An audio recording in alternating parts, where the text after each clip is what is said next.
Welcome to our channel. నమస్కారం.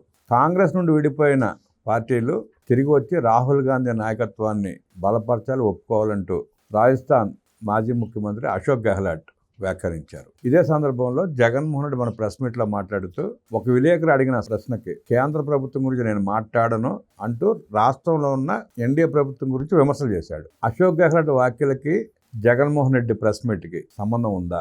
ఎందుకు జగన్ రెడ్డి అలా మాట్లాడుతున్నాడు? అశోక్ గెహ్లాట్ ఎందుకు అలా అన్నారు? తెలుసుకునే ప్రయత్నం చేద్దాం. విశ్లేషించడానికి మనతో ఉన్నారు సీనియర్ జర్నలిస్ట్ సత్యమూర్తి గారు. వారిని అడిగి మన విశేషాలు తెలుసుకుందాం. నమస్తే సార్. నమస్కారం అండి. జగన్మోహన్ రెడ్డి మన ప్రెస్ మీట్లో ఇక్కడ ఎన్డీఏ ప్రభుత్వాన్ని విమర్శిస్తా, కేంద్రంలో ఎన్డీఏ ప్రభుత్వాన్ని నేను విమర్శించడం మాట్లాడను, నన్ను అడగొద్దు అంటున్నాడు. అశోక్ గెహ్లాట్ గారేమో కాంగ్రెస్ నుంచి విడిపోయిన వాళ్ళు వచ్చి రాహుల్ గాంధీ నాయకత్వాన్ని ఒప్పుకుని తీరాల్సిందే అంటున్నాడు. ఎట్లా చూస్తారు సార్ ఈ పరిణామాలని? వెస్ట్ బెంగాల్లో మమతా బెనర్జీ ఘోర పరాజయం పొందిన తర్వాత మమతా బెనర్జీ చాలా చోట్ల వెస్ట్ బెంగాల్లో కాంగ్రెస్ పార్టీ ఆఫీసుల్ని ఆక్యుపై చేసుకున్నది. ఆమె అధికారంలో ఉన్న సమయంలోనే కాంగ్రెస్ పార్టీని మొత్తం దుంపనాశనం చేసింది. అంటే కాంగ్రెస్ పార్టీ వెస్ట్ బెంగాల్లో చాలా బలంగా ఉండేది. అటువంటి కాంగ్రెస్ పార్టీని మమతా బెనర్జీ దుంప నాశనం చేసింది. అంటే మామూలుగా దుంప కూడా పీకేసింది. దుంప ఉంటే మళ్ళీ లేకుండా చేసింది. అందుకని మొత్తం పీకేసింది. ఎప్పుడైతే పశ్చిమ బెంగాల్లో మమతా బెనర్జీ ఓడిపోయిందో అప్పుడు కాంగ్రెస్ పార్టీ నాయకులు, కార్యకర్తలు మూసేసిన కాంగ్రెస్ కార్యాలయాలకి వెళ్లి ఓపెన్ చేశారు. ఓపెన్ చేసి వెస్ట్ బెంగాల్లో కాంగ్రెస్ నాయకులందరూ కూడా మళ్ళీ తమ ఆఫీసుల్ని మమతా బెనర్జీ లాక్ చేసేసింది కాంగ్రెస్ పార్టీ కార్యాలయాలకి. అవన్నీ ఓపెన్ చేసుకొని వాళ్ళు బూజు దులుపుకొని లోపలికి వెళ్ళి వాళ్ళు ఇచ్చిన స్లోగన్ ఏంటి అంటే మమతా బెనర్జీ డౌన్ డౌన్, మమతా బెనర్జీ ఓడిపోయింది, మమతా బెనర్జీ ఓడిపోవటం వల్ల మాకు స్వాతంత్రం వచ్చింది అని వెస్ట్ బెంగాల్లో ఉన్న కాంగ్రెస్ లీడర్లు, క్యాడరు నినదించారు. మమతా బెనర్జీ ఓడిపోవటాన్ని ప్రతి ఒక్క కాంగ్రెస్ నాయకుడు స్వాగతించాడు. భారతీయ జనతా పార్టీ అధికారంలోకి వచ్చింది అన్న ఆందోళన కాంగ్రెస్ పార్టీ కార్యకర్తలకు గాని నాయకులు గాని ఎక్కడా ఏ కోశాన కనపడలా. మమతా బెనర్జీ ఓడిపోయినందుకే వాళ్ళు సంతోషపడ్డారు. ఎందుకు అంటే మమతా బెనర్జీ కాంగ్రెస్ పార్టీ పట్ల అంత బ్రూటల్ గా వ్యవహరించింది. చాలా అసలు కమ్యూనిస్టులైనా అక్కడక్కడ వదిలేసింది కానీ కాంగ్రెస్ ని సర్వనాశనం చేసింది. అందుకని కాంగ్రెస్ పార్టీ శ్రేణులు మమతా బెనర్జీ ఓటమిని సెలబ్రేట్ చేసుకున్నాయి. ఇది వెస్ట్ బెంగాల్లో స్థానికంగా జరిగిన పరిణామం. సేమ్ టైం కాంగ్రెస్ అధిష్టాన వర్గం ఏం చేసింది అంటే కాంగ్రెస్ అధిష్టాన వర్గం ఒక పిలుపు ఇచ్చింది. వెస్ట్ బెంగాల్లో ఉన్న కాంగ్రెస్ పార్టీ నాయకులు, కార్యకర్తలు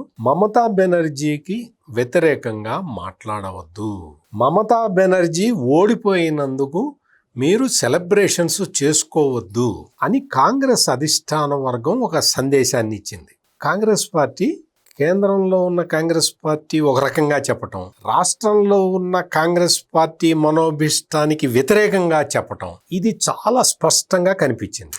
ఇంత స్పష్టంగా కనిపించిన తర్వాత కాంగ్రెస్ పార్టీ నాయకులు, కార్యకర్తలు అందరూ కూడా ఈ మమతా బెనర్జీ కాంగ్రెస్ పార్టీలో ఏమైనా చేరబోతున్నదా, కాంగ్రెస్ అధిష్టాన వర్గం ఈ విధంగా మనకి ఎందుకు పిలిపించింది అన్న ఆలోచనలో పడ్డారు. ఎప్పుడో నెల రోజుల కిందట జరిగిన దీనికి ఇప్పుడు జరుగుతున్న పరిణామాలు చూస్తే ఆ రోజున వెస్ట్ బెంగాల్ కాంగ్రెస్ కమిటీకి సంబంధించిన నాయకులు చేసిన ఆలోచన ఈ రోజు కరెక్ట్ అవుతూ ఉన్నది. మమతా బెనర్జీ మొన్న ఇండియా కూటమి మీటింగులో పార్టిసిపేట్ చేయటం, సోనియా గాంధీ ఆమెను వెల్కమ్ చేయటం, Rahul Gandhi prime ministerial candidate అని మీరు ఒప్పుకోండి అని అడిగితే ఆమె ఒప్పుకోవటం, ఒక అడుగు ముందరికి వేసి మీ పార్టీని విలీనం చేయండి కాంగ్రెస్ లో అని సోనియా గాంధీ అడగటం, మేము పరిశీలిస్తామని ఆమె చెప్పటం, ఇవన్నీ జరిగిపోయినాయి. ఈ రోజున పరిస్థితి ఎట్లా ఉంది అంటే మమతా బెనర్జీ తనని తాను కాపాడుకోవాలంటే కాంగ్రెస్ పార్టీలో చేరని అనివార్య పరిస్థితులు కనిపిస్తూ ఉన్నాయి.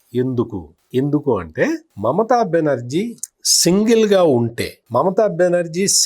గానే ఉంటే అంటే నేను వెస్ట్ బెంగాల్ గురించి ఇంత డీటెయిల్డ్ గా చెప్తున్నది ఎందుకో మీకు తర్వాత ఇది అయిన తర్వాత మీకు ఒక్క సెంటెన్స్ లో చెప్తా.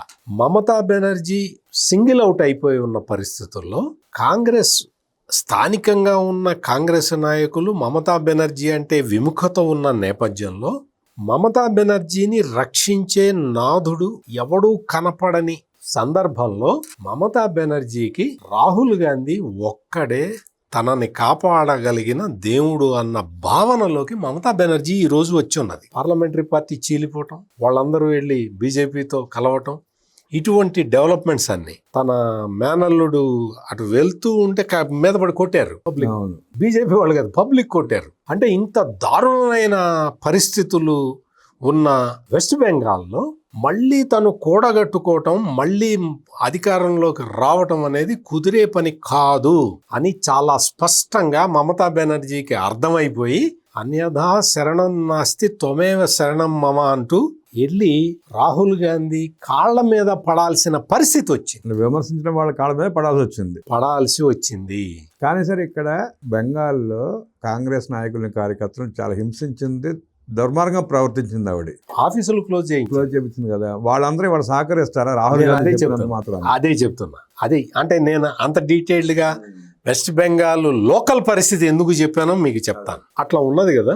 ఇప్పుడు కట్ చేస్తే ఆంధ్రప్రదేశ్ విషయానికి వస్తే, ఆంధ్రప్రదేశ్లో కాంగ్రెస్ పార్టీ నాశనం అయిన సందర్భంలో పైకి వచ్చాడు జగన్మోహన్ రెడ్డి. కాంగ్రెస్ పార్టీ పునాదులు పెకలించేశాడు జగన్మోహన్ రెడ్డి. కాంగ్రెస్ పార్టీలో ఉన్న ఓట్లని లాక్కున్నాడు జగన్మోహన్ రెడ్డి. కాంగ్రెస్ పార్టీలో ఉన్న నాయకుల్ని లాక్కున్నాడు జగన్మోహన్ రెడ్డి. ఇవన్నీ అయిపోయిన తర్వాత 151 సీట్లు వస్తే అది నా గొప్పతనం అని చెప్పుకున్నాడు జగన్మోహన్. ఇప్పుడు జగన్మోహన్ రెడ్డి తాజా పరిస్థితి ఎట్లా ఉంది అంటే, స్థానికంగా పిసిసి అధ్యక్షురాలుగా జగన్మోహన్ రెడ్డి సొంత చెల్లెలే ఉన్నది షర్మిల ప్రతిరోజు పొద్దున లేవంగానే జగన్మోహన్ రెడ్డి చేసిన అరాచకాలన్నీ బయటపెడుతూ ఉన్నది. కాంగ్రెస్ పార్టీకి సంబంధించిన నాయకుల్ని, ఓట్లని తీసుకున్న జగన్మోహన్ రెడ్డి ఆ పడగ మీద నిలబడి తనే కంట్రోల్ చేస్తున్నట్టుగా ఫీల్ అవుతూ ఉన్నాడు. ఎప్పుడైతే అంటే మమతా బెనర్జీ 3 టర్మ్స్ అధికారంలో ఉన్న తర్వాత వచ్చిన సిచ్యుయేషన్ జగన్మోహన్ రెడ్డి 5 సంవత్సరాలు తర్వాత వచ్చేసింది. జగన్మోహన్ రెడ్డి మొత్తం ఈ అరాచకాల మీద మొత్తం అంత తిరుగుబాటు జరిగింది. ఆంధ్రప్రదేశ్ ప్రజలందరూ తిరుగుబాటు చేసి 151 సీట్ల నుంచి 11 సీట్లకి పడేశారు. మళ్ళీ వెస్ట్ బెంగాల్లో మమతా బెనర్జీ పరిస్థితి ఎట్లా ఉందో అగమ్య గోచరంగా మళ్ళీ పెరుగుతానా లేదా, మళ్ళీ అధికారంలోకి వస్తానా లేదా అన్న సంశయంలో మమతా బెనర్జీ ఎలా ఉందో జగన్మోహన్ రెడ్డి పరిస్థితి కూడా ఆంధ్రప్రదేశ్లో అలానే ఉన్నది. అందుకని ఈ అశోక్ గెహ్లాట్ ఆయన ఇచ్చిన పిలుపు నేను అనుకోవటం ఒక్క మమతా బెనర్జీకే కాదు, మహారాష్ట్రలో శరద్ పవార్కి, ఆంధ్రప్రదేశ్లో జగన్మోహన్ రెడ్డికి కూడా అశోక్ గెహ్లాట్ ఈ పిలుపు ఇచ్చినట్టుగా నేనైతే అనుకుంటున్నా. మీకు వేరే మార్గం లేదు, మీరు బీజేపీ వైపు వెళ్ళలేరు. ఎందుకు వెళ్ళలేరు? జగన్మోహన్ రెడ్డి క్రిస్టియన్ కాబట్టి జగన్మోహన్ రెడ్డికి ఉన్న ఓటు బ్యాంక్ అంతా కూడా పూర్వంలో కాంగ్రెస్ పార్టీకి ఉన్న ఓటు బ్యాంక్ అంటే దాదాపుగా కన్వర్టెడ్ ఎస్సీస్ ఓటు బ్యాంకు కాబట్టి ఆ కన్వర్టెడ్ ఎస్సీస్ ఓటు బ్యాంకు జగన్మోహన్ రెడ్డి ఎప్పుడైనా సరే వెళ్ళి బీజేపీతో కలిస్తే అదంతా పోతుంది, మళ్ళీ కాంగ్రెస్కి రివర్స్ వెళ్ళిపోతుంది. అందుకనే జగన్మోహన్ రెడ్డి లోపాయకారి ఒప్పందాలు కుదుర్చుకుంటాడు తప్ప బీజేపీతో కలిసి ఎప్పుడు పని చేయడు పబ్లిక్లో. ఈ పరిస్థితి జగన్మోహన్ రెడ్డికి చాలా స్పష్టంగా తెలుసు.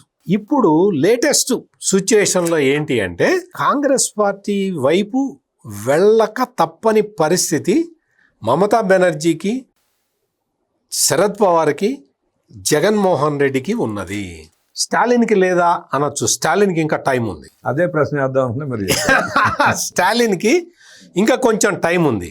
స్టాలిన్ ఎప్పటి వరకు అంటే ఈ జోసెఫ్ విజయ్ సెటిల్ అయిపోయి ఒక లోకల్ బాడీ ఎలక్షన్ ఏదో మొత్తం కొట్టేశాడు అనుకోండి, అప్పుడు స్టాలిన్ కూడా మమతా బెనర్జీ, జగన్మోహన్ రెడ్డి, శరద్ పవారు ఆ క్యూలో స్టాలిన్ కూడా వచ్చి చేరతాడు. వీళ్ళ నలుగురికి కూడా కాంగ్రెస్ తప్ప వేరే మార్గం లేదు. వీళ్ళందరూ కూడా కాంగ్రెస్ ఓటు బ్యాంకు మీదే బతికున్న నాయకులు వీళ్ళు. మమతా బెనర్జీ అంతే, జగన్మోహన్ రెడ్డి అంతే. శరద్ పవార్ అయితే బిగినింగ్ లో ఉండేది, తర్వాత సొంత ఓటు బ్యాంక్ వచ్చింది. డిఎంకే కూడా బిగినింగ్ లో ఉండేది కానీ తర్వాత వాళ్ళ సొంత ఓటు బ్యాంక్ వచ్చేసింది. వీళ్ళ పరిస్థితి అంతా కూడా ఒకే డైరెక్షన్ లో ఉన్నది. అందుకనే రాహుల్ గాంధీ చాలా తెలివిగా ఒక్కొక్క పావుని కదుపుతూ ఉన్నాడు. ఈ రోజున మమతా బెనర్జీ వచ్చి వాళ్ళ వలలో చిక్కింది. శరద్ పవార్ లైన్లో ఉన్నాడు. నెక్స్ట్ జగన్మోహన్ రెడ్డి రావాలి, దానికోసం అని చెప్పి ప్లాన్ వేశారు. అందుకనే ఈ ప్లాన్లో భాగంగానే షర్మిలకి, వైఎస్ షర్మిలకి కర్ణాటక నుంచి రాజ్యసభ టికెట్ ఇస్తామన్న ఫీలర్స్ పంపించారు. వాళ్ళు ఏదైతే క్యాలిక్యులేట్ చేశారో ఆ క్యాలిక్యులేషన్లలో ఈ జగన్మోహన్ రెడ్డి అంటే దీపం వెలుగుతుంటే పురుగులు వచ్చి చుట్టూతా తిరిగి చివరికి ఆ దీపంలో పడి కాలిపోతాయి చూసారా, ఆ టైపులో జగన్మోహన్ రెడ్డి వచ్చాడు. షర్మిలకి రాజ్యసభ టికెట్ ఇవ్వద్దు అన్న బేరం పెట్టాడు. కర్ణాటక ముఖ్యమంత్రి డికే శివకుమార్ ద్వారా కాంగ్రెస్ డ్రాప్ చేసింది. షర్మిలకి రాజ్యసభ టికెట్ రాలేదు. ఇప్పుడు నెక్స్ట్ ఏంటి అని డికే శివకుమార్ అడుగుతాడు. ఆ అడిగే క్వశ్చన్ ఇదే, నెక్స్ట్ నువ్వు ఎప్పుడు కలుస్తావు అని అడుగుతాడు. ఈ ప్రాసెస్ అంతా జరుగుతుంది. ఈ రోజున మమతా బెనర్జీకి ఏ ప్రాసెస్ అయితే జరుగుతున్నదో, ఏ మమతా బెనర్జీ అయితే కాంగ్రెస్ పార్టీ క్యాడర్ని, లీడర్లని నాశనం చేసి కనీసం పార్టీ ఆఫీసుల్లో కూడా లేకుండా చేసిందో, అటువంటి మమతా బెనర్జీ వచ్చి కాంగ్రెస్ పార్టీకి ఎలాగైతే సరెండర్ కాబోతున్నదో అదే విధమైన చర్యలు ఆంధ్రప్రదేశ్లో చేసిన జగన్మోహన్ రెడ్డి కూడా వచ్చి కాంగ్రెస్ పార్టీకి సరెండర్ కావాల్సిన పరిస్థితులు వచ్చినాయి. అందుకోసమే కాంగ్రెస్ పార్టీ షర్మిలని డ్రాప్ చేసింది, రాజ్యసభకు పంపించకుండా. సరే, ఎన్సీసీ మీద, టీఎంసీ మీద తీవ్ర ఆర్థిక ఆరోపణలు లేవు, కేసులు లేవు, సిబిఐ ఈడీ కేసులు కూడా లేవు. కానీ జగన్ రెడ్డి మీద కాంగ్రెస్ పార్టీనే 11 సిబిఐ 7 ఈడీ కేసులు పెట్టింది. ఇప్పుడు బోల్డ్ కేసులు అవుతూ ఉన్నాయి, బయటపడతా ఉన్నాయి. ఈ పరిస్థితుల్లో రాహుల్ గాంధీ జగన్ రెడ్డిని తీసుకెళ్లి తన పార్టీలో కలుపుకుంటే కాంగ్రెస్ ప్రతిష్ట ఇంకా దిగజారిపోయే అవకాశం ఉందిగా. ఇక్కడ ఏంటి అంటే, మీరు మంచి క్యాలిక్యులేటెడ్ క్వశ్చన్ అడిగారు. ఇక్కడ ఏంటి అంటే, అవినీతి అనేది పెద్ద విషయం కాదు కాంగ్రెస్ పార్టీకి సంబంధించి. మీరు ఈడీ కేసులు ఉన్నాయి, ఆ కేసులు ఈ కేసులు ఉన్నాయని చెప్పి వాళ్ళు చెప్పినా, జగన్మోహన్ రెడ్డి చెప్పినా, ఏం చెప్పినా, మరి 12 సంవత్సరాల పాటు బీజేపీ అధికారంలో ఉంది కదా, ఆ కేసులను ఎందుకు పరిష్కరించలేదు అని అడుగుతారు. అటు కాంగ్రెస్ రాహుల్ గాంధీ అదే అడుగుతాడు, ఈ జగన్మోహన్ రెడ్డి అదే అడుగుతాడు. అందుకని వాళ్ళకేమీ అదేమి పెద్ద ప్రతిబంధకం కాదు. ఇన్ని సంవత్సరాల అధికారంలో ఉంది మీరే కదా, మీరెందుకు ఈ కేసులు పరిష్కరించలేదు అని అడుగుతారు కదా. బీజేపీ తన అవసరం కోసం సహకరించి ఉండవచ్చు. ఇప్పుడు బయటకు వెళ్ళిపోయి కాంగ్రెస్తో కలుస్తానంటే బీజేపీ ఆ కేసులు తీసుకెళ్ళి అరెస్ట్ చేసే అవకాశం ఉంటుందిగా. అదే చెప్తున్నా. ఇవి ఏంటి అంటే అన్ని న్యాయస్థానాల్లో ఉన్నాయి, బీజేపీ డైరెక్ట్గా కంట్రోల్ చేయలేదు. Point number 1. ఇక్కడ అవినీతి అనేది పెద్ద కాంగ్రెస్ పార్టీకి పెద్ద పట్టింపు కాదు, జగన్మోహన్ రెడ్డికి అంతకన్నా పట్టింపు లేదు. వాళ్ళిద్దరిగా కాదు, ప్రజలు కూడా పెద్ద పట్టింపు లేదు. ప్రజలకి ఉంటుంది. లేకపోతే మమతా బెనర్జీని శారదా చిట్ ఫండ్స్లో వాటిట్లో అవన్నీ చూసిన తర్వాతగా వెస్ట్ బెంగాల్ ప్రజలు అంటే ఆవిడంటే 3 సార్లు ముఖ్యమంత్రిగా చేసే అధికార దాహం లేదంటే దౌర్జన్యాలు పెరిగిపోయేటప్పుడు జగన్మోహన్ రెడ్డి కూడా 5 సంవత్సరాల అధికారంలో ఉన్నప్పుడు లిక్కర్ కుంభకోణం అదంతా జరిగింది, మొత్తం ఎన్ఫోర్స్మెంట్ డైరెక్టరేట్ కూడా వచ్చింది, అన్నీ జరిగినాయి కదా. ఇవన్నీ జరుగుతూనే ఉంటాయి. శరద్ పవారు లేకపోతే స్టాలిన్, జగన్మోహన్ రెడ్డి, మమతా బెనర్జీ, ఈ 4 పేర్లే నేను చెప్తూ ఉన్నాను. ఈ 4 పేర్లకి కాంగ్రెస్ తప్ప వేరే గత్యంతరం లేదు. భారతీయ జనతా పార్టీ ఈ 4 చేర్చుకోదు, ఎవరినన్నా చేర్చుకుంటుంది తప్ప ఈ 4 చేర్చుకునే అవకాశం లేదు. అందుకని కంపల్సరీగా వీళ్ళు కాంగ్రెస్ వైపు వెళ్ళాలి. నేను అనుకోవడం, అశోక్ గెహ్లాట్ ఈ 4 దృష్టిలో పెట్టుకునే ఆ స్టేట్మెంట్ ఇచ్చి ఉంటాడు. అశోక్ గెహ్లాట్ ఆ స్టేట్మెంట్ ఇచ్చాడు అంటే అశోక్ గెహ్లాట్ వెనక సోనియా గాంధీ ఉంటుంది, రాహుల్ గాంధీ కూడా ఉండడు. రాహుల్ గాంధీ ఎందుకు ఉండడు అంటే, రాహుల్ గాంధీ వ్యతిరేకించాడు మమతా బెనర్జీ ఇవన్నీ చేస్తూ ఉంటే. సోనియా గాంధీ చెప్పింది, మమతా బెనర్జీకి మనం తప్ప గత్యంతరం లేదు, ఖచ్చితంగా మన దగ్గరికి వచ్చి మన కాళ్ళ మీద పడుతుంది, వెయిట్ చేయని చెప్పింది. అదేవిధంగా స్టాలిన్కి సంబంధించి కూడా రాహుల్ గాంధీ టఫ్ లైన్ తీసుకొని సోనియా గాంధీ చెప్పింది, వద్దు విజయ్కి సపోర్ట్ చేయొద్దు అంటే, నో నో నో నీకు తెలీదు, నీ పాతకాలపు రాజకీయాలు వదిలేసాయి, ఇప్పుడు విజయ్కి సపోర్ట్ చేయాలని తల్లిని కూడా విభేదించి బయటకు వచ్చాడు రాహుల్ గాంధీ. అంటే బయటికి రావటం ఇన్ ద సెన్స్ ఆర్గ్యుమెంట్ అందుకనే కాంగ్రెస్ పార్టీ స్థానికంగా ఉన్న వాళ్ళకి వదిలేద్దామని నిర్ణయం తీసుకుంది. స్థానికంగా ఉన్న లీడర్లందరూ విజయ్ వైపు వెళ్ళారు. అంటే ఇవన్నీ ఎందుకు చెప్పుకోవాల్సి వస్తున్నది అంటే అశోక్ గెహ్లాట్ చెప్పాడు అంటే సోనియా గాంధీ థింక్ ట్యాంకులో ఉంటాడు అశోక్ గెహ్లాట్. అందుకని సోనియా గాంధీ ఆలోచన, సోనియా గాంధీనే మమతా బెనర్జీ ముందర ఈ ప్రపోజల్ పెట్టింది. ఇప్పుడు ఈ ప్రపోజల్కి తల ఒగ్గాల్సిన పరిస్థితుల్లో అక్కడ శరద్ పవారు, ఇక్కడ జగన్మోహన్ రెడ్డి ఉన్నారు. స్టాలిన్కి కొంచెం టైం ఉంది, 1 సంవత్సరం టైం ఉంది. దేశ రాజకీయాల గురించి, కాంగ్రెస్ తీసుకుంటున్న నిర్ణయాల గురించి, జగన్మోహన్ రెడ్డి వేయబోయే అడుగుల గురించి అద్భుతంగా విశ్లేషించిన సత్యమూర్తి గారికి ధన్యవాదాలు తెలియజేస్తూ నమస్కారం.